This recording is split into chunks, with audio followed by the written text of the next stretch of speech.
Today we are going to study next topic of lesson, circle, that is inscribed angle. So let us see the definition of inscribed angle. You can see here in this figure angle PQR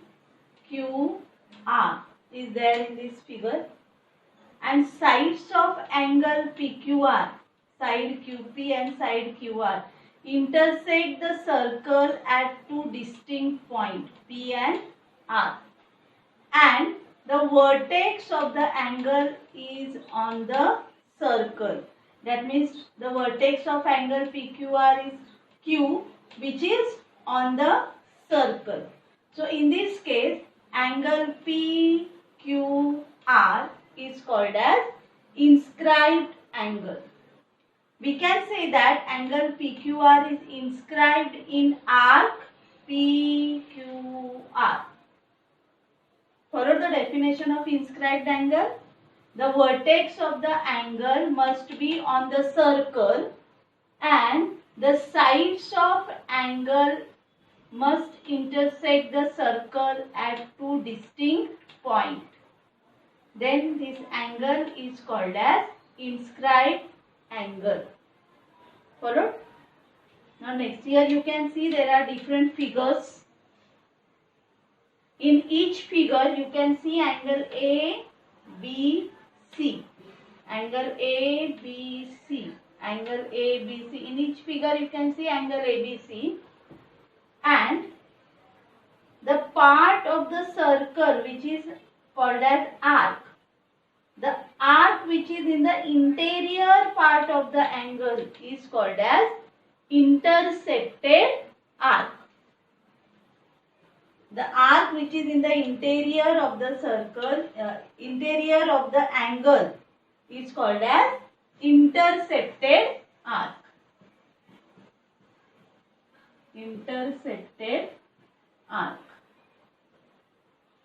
For example, in this first figure, angle PQR is inscribed angle, and suppose here arc PXR, this arc PXR is in the interior of the angle. So this arc PXR is called as intersected arc. We can say that this arc PXR is intersected by angle PQR. Followed? Okay. Now here in the first figure, angle ABC intersect one arc. This arc. And the vertex of angle is on the circle, and the sides of this angle intersect the circle at two distinct points. In this second figure, the vertex of the angle is on the circle, but one side of the angle is touches circle, which is tangent of the circle, and the another side is secant of a circle. So in this figure, angle ABC intersects one arc. This arc. Okay. Now in this figure. In this figure also angle ABC intersect only one arc. This arc. The shaded part is the intersected arc. Now in this figure, fourth figure, angle ABC, the vertex is in the exterior of the circle and the sides intersect the circle at two distinct points. Now here in this figure, angle ABC intersect two arcs. This is one arc and this one is second arc. Okay. Now next figure. Angle ABC, vertex is in the exterior of the circle. One of the side is tangent of the circle, another side is secant of a circle.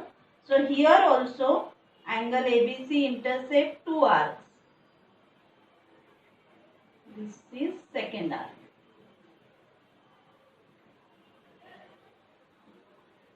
In this figure also, how many arcs angle intersect? Correct, 2 arcs. This is one arc and this one is second arc.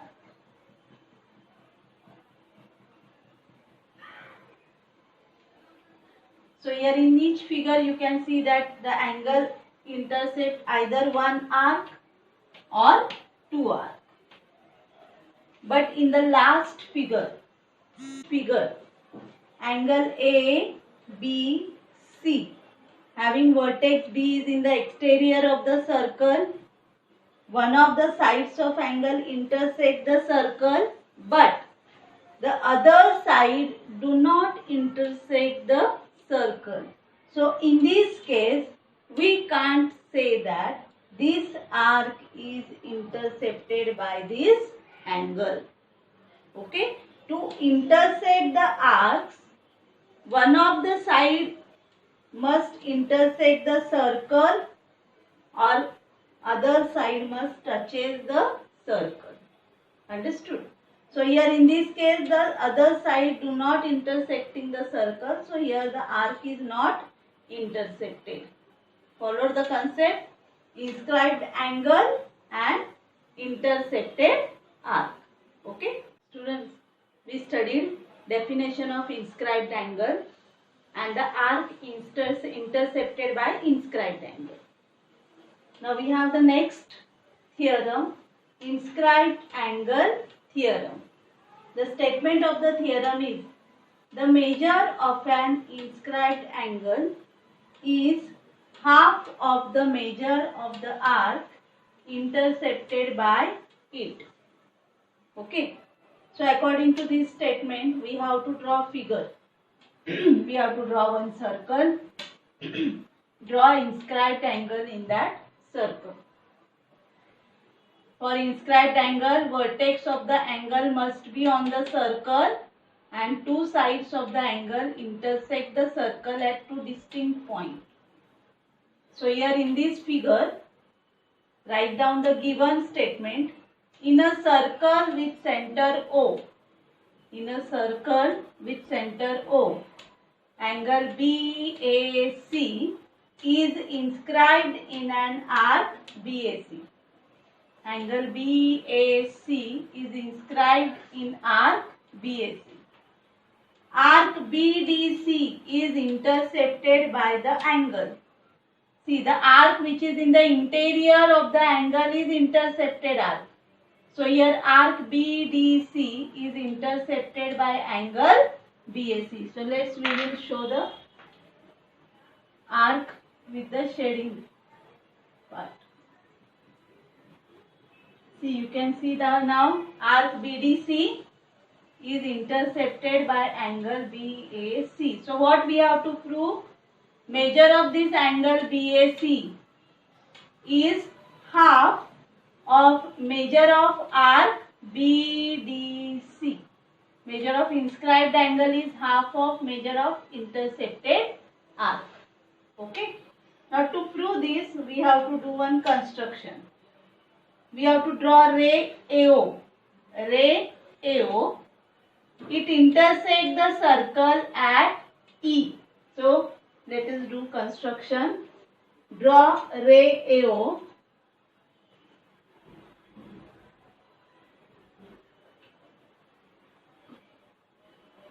Draw ray AO. It intersects the circle at point E. So here it intersects the circle. Give name point E. Then draw OC. Draw segment OC.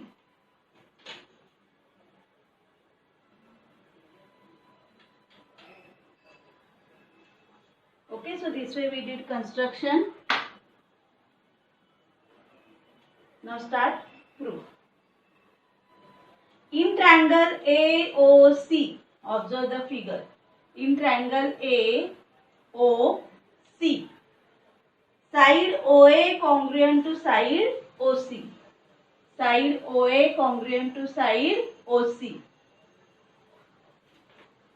Side OA congruent to side OC. What reason we write?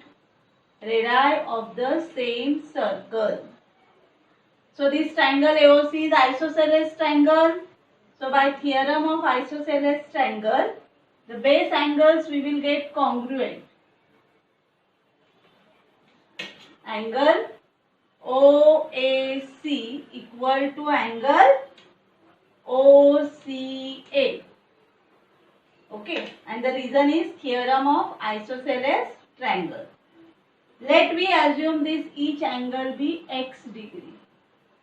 X. Okay. Angle OAC equal to angle OCA, we assume x. Next part. Now, angle EOC.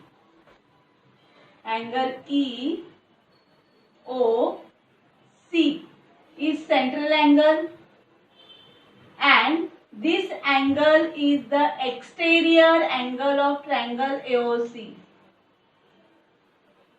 So by exterior angle theorem of triangle, measure of exterior angle is equal to sum of measure of remote interior angle. So according to that, measure of angle EOC we will get x plus x 2x. See, EOC equal to angle OAC plus angle OCA equal to x plus x 2x. Followed up to this. So measure of angle EOC we got 2x. Now angle EOC is central angle. So we studied the measure of minor arc is equal to corresponding measure of central angle. So the arc corresponding to this central angle is arc EC. Okay, angle EOC is central angle. Therefore, measure of arc EC is equal to 2x. Definition of measure of an arc. So arc EC we got 2x. Okay, but angle OAC is x and arc EC is 2x. So what is the relation between these two? Angle OAC and arc EC. We got the relation angle OAC equal to angle EAC because A dash O dash E. OAC equal to angle EAC is equal to half of measure of arc EC. Okay, from 1 and 2, and give here statement number 3. See, this angle is x and this arc is 2x. So angle EAC is half of arc EC. Followed up to this statement number 3. Similarly, drawing segment OB. If you draw segment OB, draw segment OB. Again, the relation between angle BAE or angle EAB, we will get half of RB. Similarly, like this way. Okay. Give here statement number 4. See, in statement number 3, we got angle EAC equal to half of measure of arc EC. Angle EAC equal to half of measure of arc EC. And in statement number 4, we got angle EAB equal to half of arc B. So let us add statement number 3 and statement number 4. So left hand side addition, angle EAC plus angle EAB.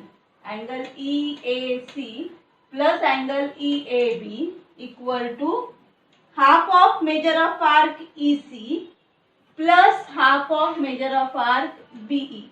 So let us take half as common factor, and in bracket we will get measure of arc EC plus measure of arc BE. Okay. Now here left hand side addition. Angle EAC plus angle EAB, we will get angle BAC. And right hand side, arc EC plus arc BE, we will get arc BDC. So this way we proved angle BAC is equal to half of measure of arc BDC. BAC equal to half of arc BDC. So measure of inscribed angle is equal to half of measure of arc intercepted by it. This is inscribed angle theorem. Now students, related to this inscribed angle, there are three cases. First case is the center of the circle is interior of the angle. Second case is center of the circle is on the one of the sides of the angle. And third case is center of the circle is in the exterior of the angle. From these three cases, we already proved two cases, that the center is in the interior of the circle, this case, and center is on one of the sides of the angle in third and fourth. So third case also we can prove using the same method. If the center of the circle is in the exterior of the angle. In all these three cases, the measure of inscribed angle is half of measure of arc intercepted by it. This is inscribed angle theorem. Followed?